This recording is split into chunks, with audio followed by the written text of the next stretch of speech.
முட்டையில் கொஞ்சம் பால் சேர்த்தா ஆம்லெட் ஃப்ளஃபி ஆகும்.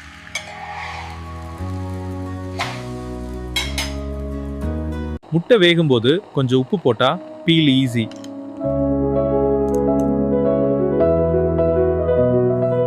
பூண்டை பவுல்ல ஷேக் பண்ணினா பீல் தானாக வந்துடும்.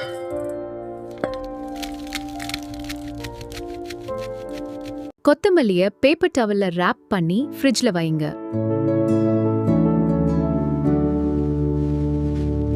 பக்கோடா கிறிஸ்பி ஆக வேண்டுமா? மாவில கொஞ்சம் ரைஸ் ஃப்ளவர் சேர்க்குங்க.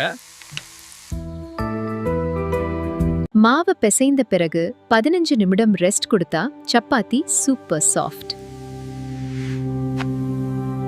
எலுமிச்சைய பிழிய முன்னாடி டேபிள்ல உருட்டுங்க. ஜூஸ் டபுள் ஆக வரும். ஹோட்டல் மாதிரி கிறிஸ்பி தோசை வேண்டுமா? மாவில் கொஞ்சம் ரவை சேர்த்தா போதும். வெங்காயம் நறுக்கும்போது கண்ணி வருதா? முதலில் 10 நிமிடம் ஃப்ரிட்ஜ்ல வைங்க. முட்டையில் கொஞ்சம் பால் சேர்த்தா ஆம்லெட் ஃப்ளஃபி ஆகும்.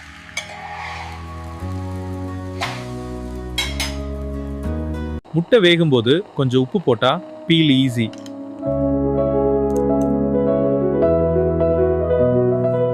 பூண்டை பவுல்ல ஷேக் பண்ணினா பீல் தானாக வந்துடும்.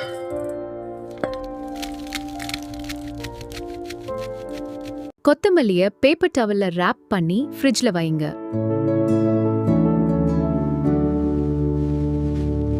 பக்கோடா கிறிஸ்பி ஆக வேண்டுமா? மாவில கொஞ்சம் ரைஸ் ஃப்ளவர் சேர்க்குங்க.